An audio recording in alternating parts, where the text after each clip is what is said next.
What up, everybody? I'm going to initiate a call to action for everyone to donate $1.99 so that you can access the back catalog of the podcast, as well as to help your podcast grow. I'm trying to grow the podcast, and I want to do that with you guys and make it better and brighter and bring you more information. So if you want to access the back catalog and help support me as an artist, I appreciate you. And please donate at anchor.fm underneath Lockdown Universe. Thanks so much, and enjoy the show.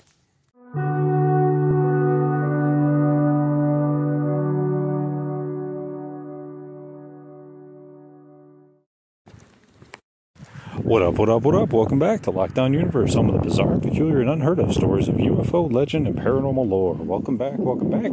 Happy to be back. Hopefully you guys are doing well and taking care of yourselves, being excellent to each other, as Bill and Ted would say. So today, I came across a really interesting part of an episode on Gaia about draconian ships and Randy Kramer's involvement with them and battling them. And one of the things that he made mention of was that they used what appears to be some kind of psychotropic to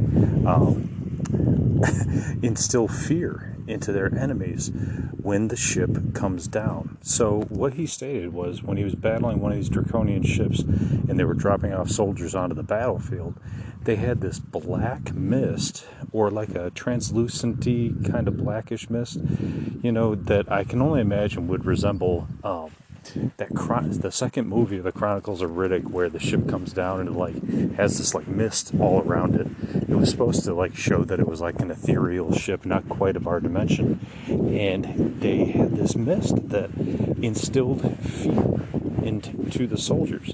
Now, if they had never experienced this before, it basically disabled them. They weren't able to fight. But once they had experience with it, then they had kind of like an inoculation to it, if you will. So he stated that this mist would kind of be like the Scarecrow, right? Like the Scarecrow from Batman, where he would just spray you with this psychotropic. And it made me think, how efficient would that be on the battlefield? Could you imagine if we used that on the battlefield? Imagine if you had that at your capability, right? Let's just say you sprayed people with a bunch of fast acting LSD, or immediate acting, Xanax or something like that. Something that would just totally disable somebody, just knock them out or make them go crazy, So that's what these guys do. The Draconians, they live off of fear, right? We know this. It's built into their culture. It's kind of like how reptiles kind of behave. They bully people around. They bully entities around them wherever they are. Think about alligators. Think about Gila monsters, just for a second. And the Komodo dragon, especially. Komodo dragon's only on the one island, right? And when it bites in, it immediately has this salivary chemical that makes their opponent unable to move, right? Kind of decapacitates them, and it allows them to eat them. So imagine if you had that. You could spray it, though, from your ship and immediately have an effect. Now, what's interesting to me, though, is that they're saying that they sprayed it from the ship, which would have this small radius of efficacy. Whereas if you had an auditory tool, or some other kind of tool that could reach out farther, some sort of radar tool that could for abductions, let's say, right? The theory is that there's some sort of technology out there that basically blocks the ability to wake up in the vast majority of the area, right? So they don't see the ship. So let's say somebody's coming to abduct you, they're going to use this tool, this technique to knock everybody out, keep everybody asleep at 2 a.m. when they usually do their abductions, and then they take off. So why not use something like that as opposed to like instilling fear? But maybe the instilling of fear onto the battlefield would, be more of a, what's the right word? Demoralization of your enemy. So instead of like having to use some sort of other kind of weapon all the time to knock your opponents out, if you instill fear into them, then immediately you're going to have, they're going to go back. They're going to go back home and be like, oh my God, these guys are so terrifying. We can't fight them. We can't fight them at all. Demoralize the enemy, send them back home, and you're not going to have a problem anymore. Whereas if you knock them out, well, that's not going to send the message back home, is it? They're not even going to know the message. They're not even going to know you were there. Unless that's your intention.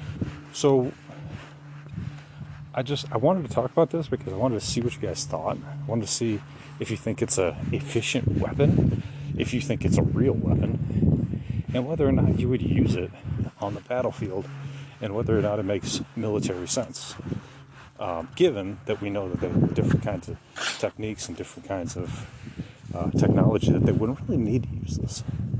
But it's been reported by a pretty reliable source. So I would have to say probably exists, probably being used, and it's out there.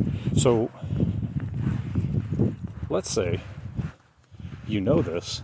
Let's say our soldiers know this, and Randy Kramer's told us this, and he says, well, now that we know about it, we have our own team that has looked into this. We have our own team that can combat this kind of weaponry so that we can fight it next time. So he said not only do they have weaponry to fight it, but they also have empaths and psychic soldiers that they bring out onto the field to fight these guys while they're in battle. So not only are they fighting the psychotropics of this medication, but they're also fighting a psychic battle on the battlefield. What do I mean by that? Well, these draconians, they're not just gunslinging Neanderthals, they're also highly psionic. And what does that mean? It means they have the capability of mind control and telepathy, but also remote influence. They can influence people from distance, so they can influence you. They can get you to do things that you normally wouldn't do. So if all of them have this capability, we're in big trouble. But luckily, we have our own psychic warriors and own technology, and technology from other species that can help us fight this. So we got a little lucky, right? We made our own partnerships, made our own deals, and figure out that, we don't have to just fight them ourselves. We can do it as a team and make deals with other societies and other species to combat these guys using our own tech and our own people. So what they do is they recruit people that are psychic empaths to battle these guys on the field. One of the other whistleblowers on Gaia talked about being one of these empaths, and I believe his name, I don't want to get it wrong, so I won't say it. I'll try to pull it up later, but it's not Michael Jacob, because he's different. He's more of a SEAL Team 6 guy.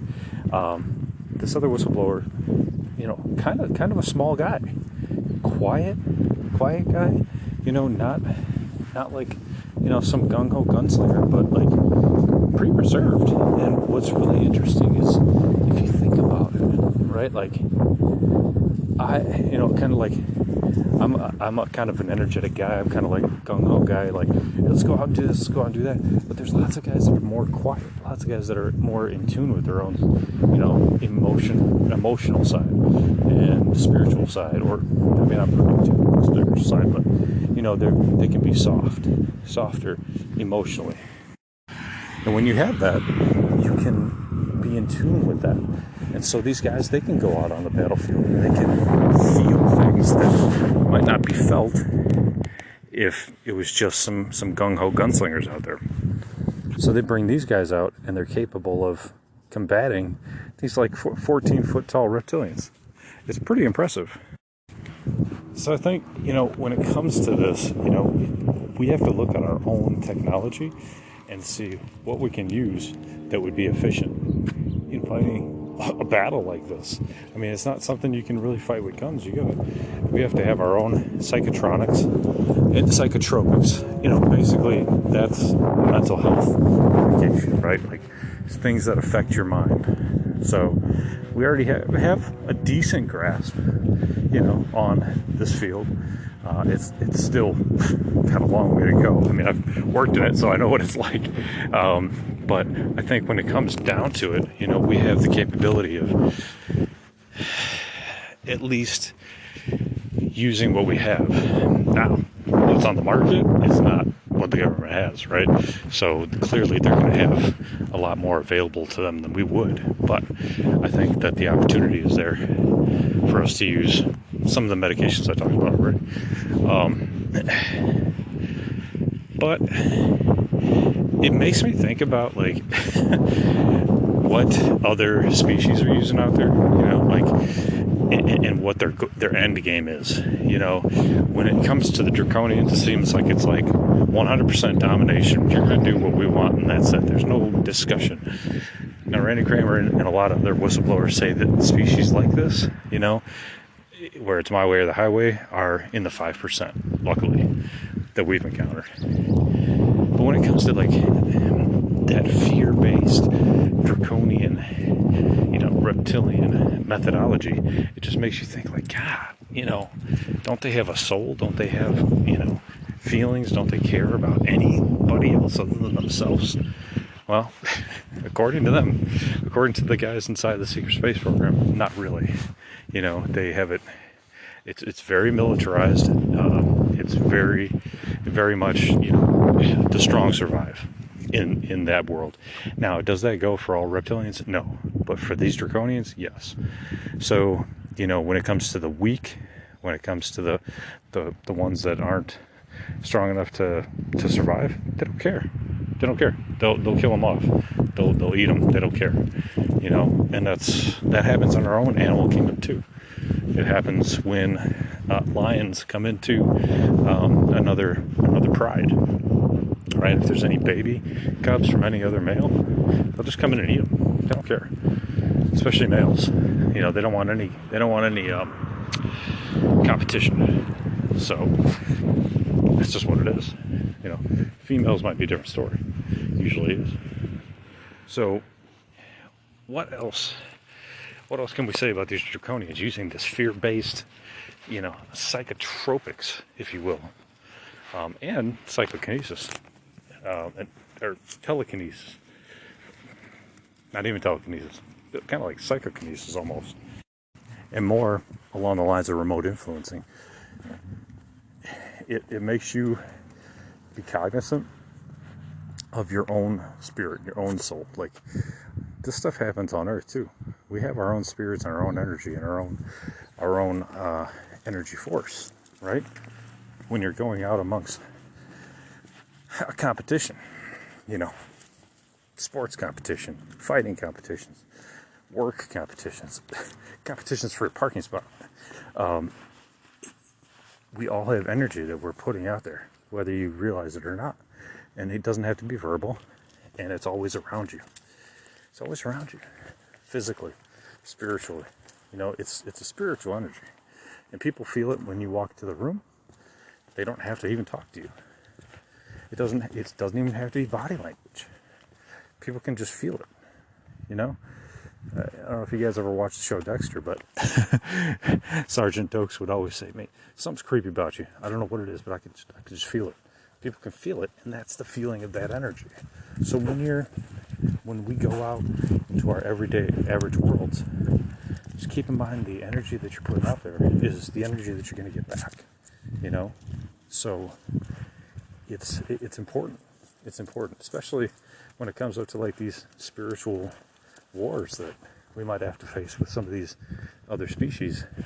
You know, you have to be aware of that for yourself. But really, more or less, more just for like your own community. You know, you have to be spiritually aware of what you're putting out into your own community. Are you helping the community be better? Are you not?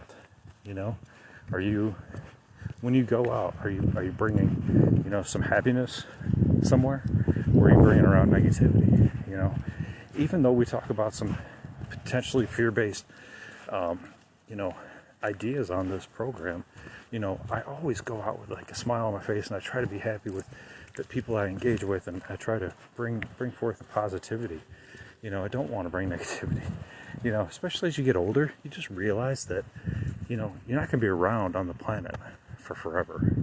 So what's the point in worrying and bringing negativity? There's really not. You know, you got to leave the world a little bit better than the way you came in. You know what I mean? So it's just something to think about. So anyway, you know, is there much else to say about this weapon? You know, I mean, we could probably find some studies and things like that where they've worked on this kind of technology, but if we know it exists, right? So, I mean, there's medications you can take that would create a fear-based response, you know, for a lot of people.